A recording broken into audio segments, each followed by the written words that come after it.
Nos últimos anos, temos visto a taxa de coberturas vacinais na infância caírem em todo o mundo, o que traz preocupações para todos os países, já que há risco de retorno de doenças já controladas e eliminadas, como o sarampo, a difteria e até a poliomielite.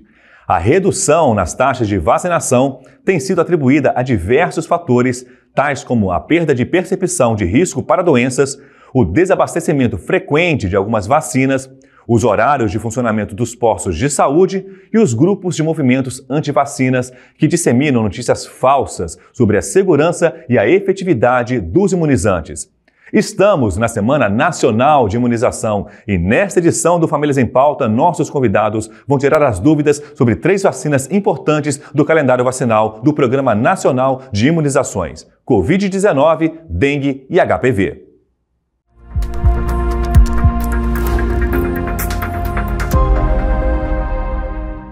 Olá pessoal, nessa edição do Famílias em Pauta recebemos hoje 3 integrantes do Departamento Científico de Imunizações da Sociedade Brasileira de Pediatria para falar sobre o tema vacinas Covid-19, HPV e também contra a dengue. Conosco o presidente do Departamento Científico de Imunizações da SBP, o Dr. Renato Kfouri. Seja bem-vindo, doutor, mais uma vez conosco. Obrigado aí pela participação. Eu que agradeço, é sempre um prazer estar no Famílias em Pauta aqui com vocês.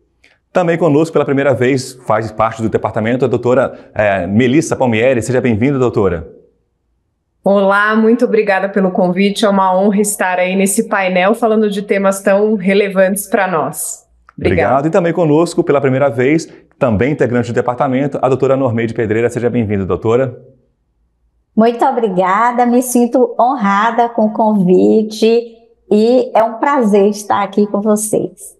Obrigado. Vamos começar então com a primeira pergunta para o doutor Renato Kfouri. Doutor, é verdade que o número de casos de dengue vem crescendo em todo o mundo? E no Brasil, a que se deve essa explosão de casos? Olha, Léo, é uma verdade, sim. A dengue vem se expandindo em todo o mundo. Hoje, mais da metade da população mundial vive em zona de risco para dengue.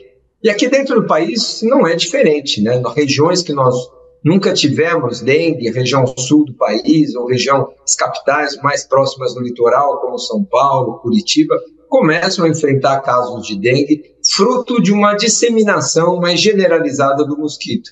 O Aedes aegypti, aquele que transmite também febre amarela, zika, chikungunya, é o grande vilão aí transmissor da dengue. À medida que ele vai se expandindo nessas regiões, e os deslocamentos da população, as pessoas doentes acabam transitando, vai fazendo com que a doença venha se espalhando em todo o Brasil.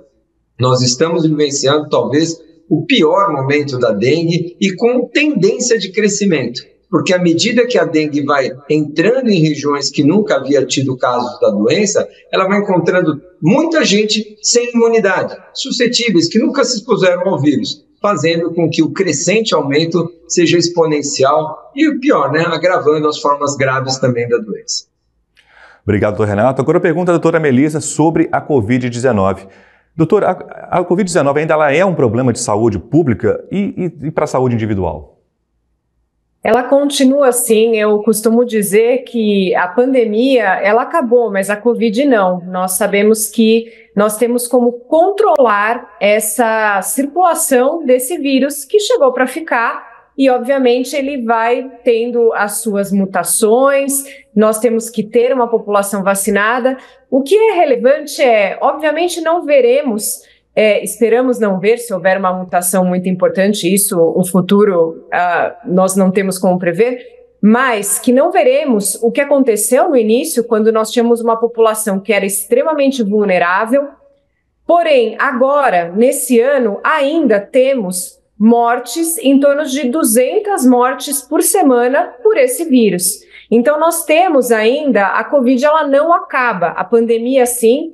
Agora, quando a gente fala de criança, é algo, e aí, além das repercussões em saúde pública, que nós falamos, dos casos que internam com risco, né, de gravidade, casos que internam para hospitalização e mortalidade, como eu falei, tem ainda os desfechos de Covid longa, que são aqueles, tanto em crianças quanto adultos, e tem também nas crianças uma síndrome inflamatória multissistêmica pediátrica grave, que embora seja rara, também pode ocasionar mortes em crianças, e a gente viu aqui no nosso país que o maior número de mortes foram em crianças que eram saudáveis.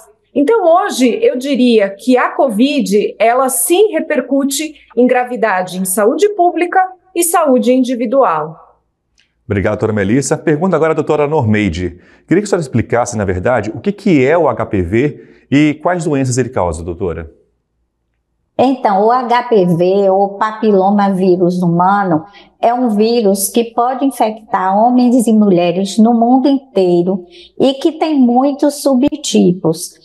Esses subtipos se dividem em subtipos não oncogênicos, que são aqueles que causam as verrugas genitais, que são doenças benignas, mas com repercussão na saúde pública mundial, porque ocorre em milhões de pessoas por ano no mundo inteiro. E os tipos oncogênicos, que são chamados assim pelo seu potencial de causar cânceres, eles causam câncer em vários locais do corpo, como no colo do útero, na vulva, na vagina, no pênis, no ânus e ainda na boca e na garganta. Em 2023, foi publicado um estudo que estimou que 10.700 pessoas morreram por cânceres relacionados ao HPV no Brasil e que essas mortes eram evitáveis.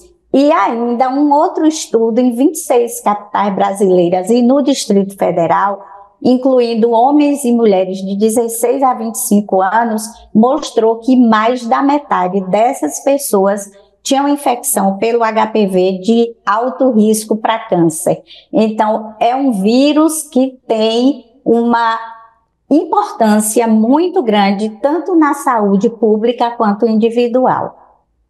Obrigado, doutora, pelas explicações. Voltando a falar sobre dengue, doutor Renato, quais são as medidas preventivas para as crianças, adolescentes e também as gestantes? Olha, fundamental, Léo, a gente falar sobre os 3 pilares, as 3 formas de nos prevenir contra a dengue. A primeira delas é diminuir a população de mosquito.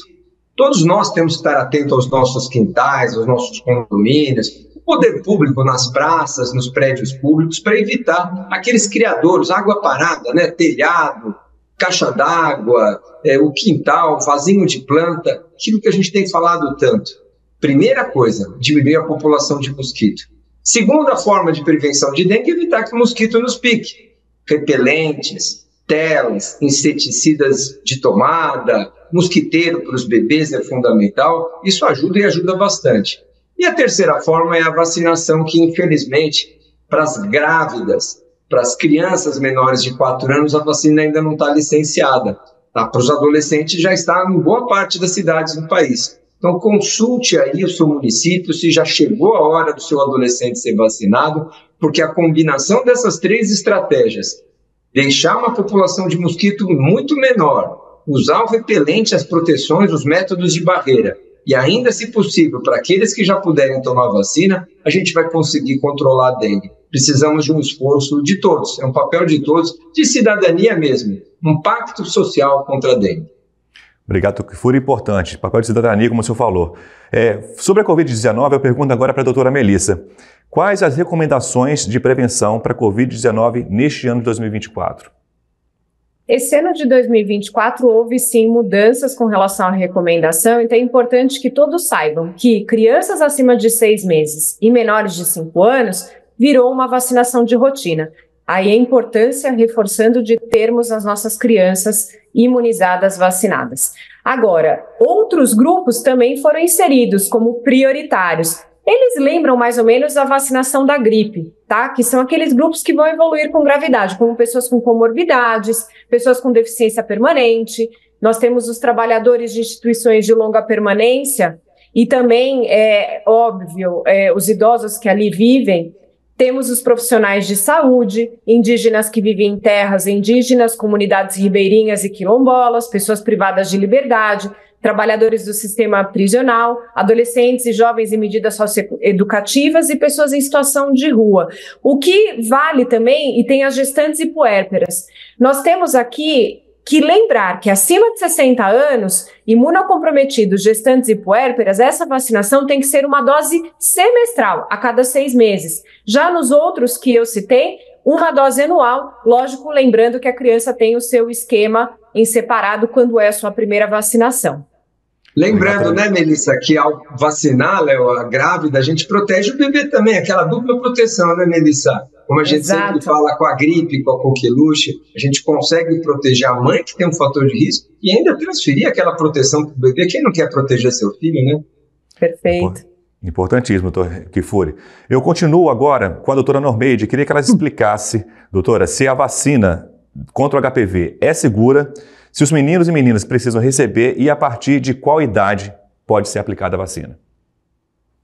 Então, já foram aplicadas mais de 300 milhões de doses de vacina contra HPV no mundo, em dezenas de países, e ela tem se mostrado segura e eficaz para prevenir o câncer e as lesões pré-cancerígenas causadas pelo HPV.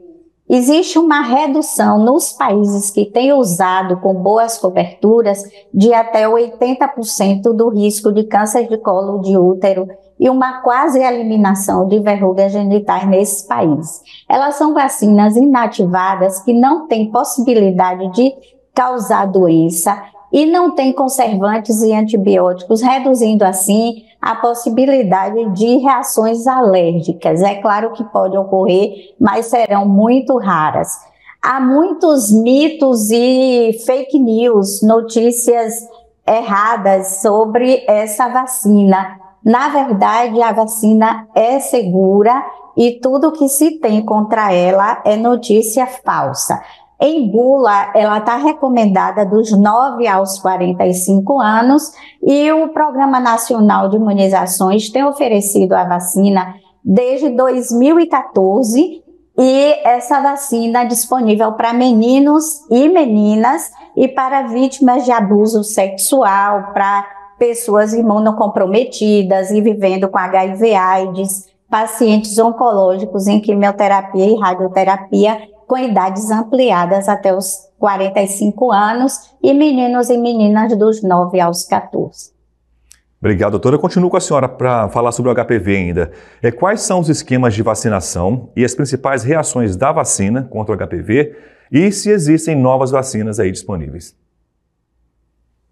O Ministério da Saúde recentemente modificou o esquema que era de 2 doses de 9 a 14 anos para dose única. Então, essas crianças receberão dose única e também houve modificação, porque agora ela vai ser oferecida também para a papilomatose recorrente. É uma doença grave e que vai ter esquema ainda a ser definido pelo Ministério da Saúde em termos de idade. Continua o esquema dessas populações especiais que eu falei anteriormente, de 3 doses, mas até os 14 será dose única, a partir dos 15 para as recomendações especiais. Também o Ministério da Saúde vai fazer um resgate agora de quem não se vacinou e está abaixo dos 20 anos. Entre os 15 e os 20 receberá uma dose para resgatar essa oportunidade perdida de vacinar esses meninos e meninas. É uma vacina segura, com baixas reações, que a gente chama de adversas ou de eventos relacionados à vacinação. Geralmente são reações locais, como ficar vermelhinho, endurecido, dolorido local, com coceira também local. Pode ter febre e dor de cabeça, mas não são frequentes. E sim, existe uma nova vacina agora, a HPV-9, que acrescentou 5 tipos de HPV, com isso ampliando bastante a proteção de 70% com a vacina quadrivalente para 90% contra o câncer de colo de útero e aumentou também a proteção para os outros tipos de cânceres incluídos nessa vacina. Obrigado, doutora. Eu volto a falar com a doutora Melissa sobre a Covid-19. As vacinas atuais, elas são seguras e eficazes? E qual o esquema de vacinação para crianças e adolescentes atualmente? Olha, é importante que nós saibamos o número de doses administradas no mundo. Nós tivemos 13,5 bilhões de doses realizadas e só no Brasil 520 milhões de doses de Covid foram administradas. Isso daí confirma a segurança desse produto, que é a vacina, todas as vacinas aprovadas pelas agências regulatórias mundiais aqui no Brasil, Anvisa, são seguras e sempre seguirá um monitoramento, isso de qualquer vacina, não só da Covid. Então, o primeiro ponto é que os pais e as famílias estejam tranquilos e seguros de que vacinar é a melhor escolha. Outro ponto aqui que vocês perguntam, né, é a questão de eficácia. Sim, as vacinas continuam eficazes na sua proteção para desfechos de gravidades e de morte. Eu vacino as crianças para prevenir esses desfechos. A gente sabe que, embora haja uma proteção para doença leve, ela não é tão alta. Eu utilizo a vacinação para que eu não vá para um hospital, para que eu não morra. Então, elas continuam, ainda que haja mudanças do vírus, essa eficácia continua presente, mesmo que tendo, às vezes, diminuições de produção de anticorpos entre uma variante e outra, mas sim continuam eficazes. Com relação aos esquemas de vacina para crianças e adolescentes, eu vou pedir sempre para que os pais sempre verifiquem as secretarias de saúde para os chamamentos relacionados às vacinas disponíveis de Covid e que façam as vacinas. Obrigado, doutora. E antes de encerrar, a última pergunta eu faço para o doutor Renato Kifuri sobre a vacina da dengue. Saber também se ela é segura e eficaz e quem deve se vacinar e qual o esquema de dosagem.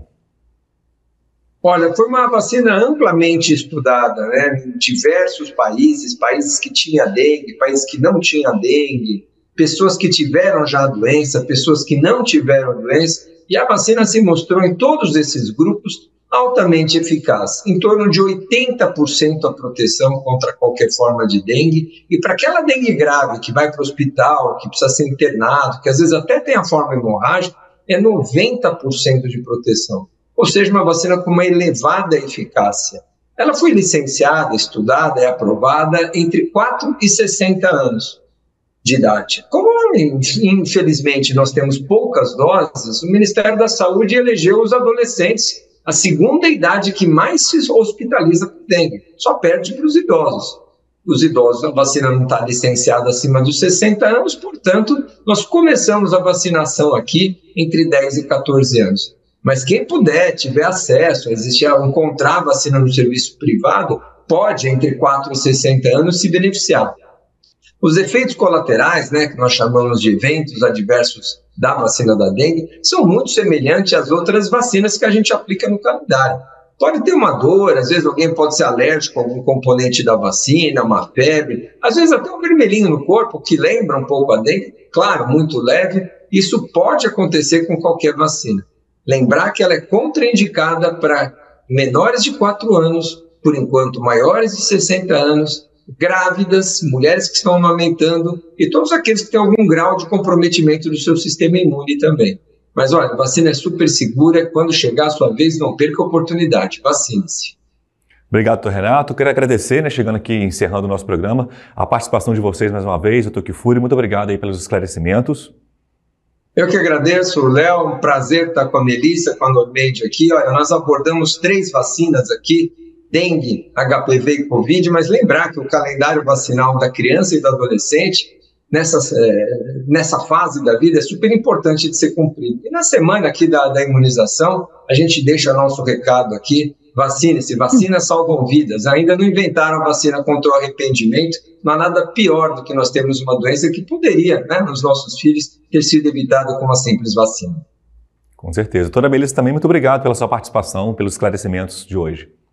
Muito obrigada mais uma vez, foi uma honra e eu espero que vocês que estejam nos assistindo, nos escutando, nos honrem com a sua vacinação.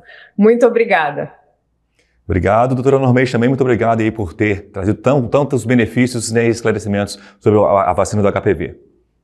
Muito obrigada, um prazer e uma honra estar aqui e deixar um lembrete final de que a vacina contra HPV é uma vacina contra câncer. Câncer é doença grave, então vacinem todas as suas crianças e adolescentes. Muito obrigado, pessoal. Até a próxima. Tchau, tchau. E lá no site Pediatria para Famílias da Sociedade Brasileira de Pediatria, você encontra diversos conteúdos disponíveis sobre a saúde das crianças e dos adolescentes, com uma linguagem de fácil entendimento por todos vocês, pais, mães, responsáveis, vovô e vovó. São materiais compostos por vídeos, textos no formato perguntas e respostas, tem também podcasts, e-books e uma revistinha em quadrinhos com os personagens da Turma da Mônica sobre fake news da vacinação. Acesse agora o site pediatriaprafamilias.com.br, esse endereço que apareceu aí. Siga os perfis também do Pediatria para Famílias nas redes sociais e fique por dentro das novidades que nós lançamos lá todas as semanas. Tá aí, ó, @Pediatria para Famílias no Instagram e facebook.com/Pediatria para Famílias. E se restarem dúvidas sobre o tema de hoje ou se quiser sugerir uma pauta, mande um e-mail para famíliasempauta@sbp.com.br. Vou repetir, famíliasempauta@sbp.com.br. Compartilhe nossos programas com a sua rede de contatos e a gente se encontra em nossa próxima edição. Até lá!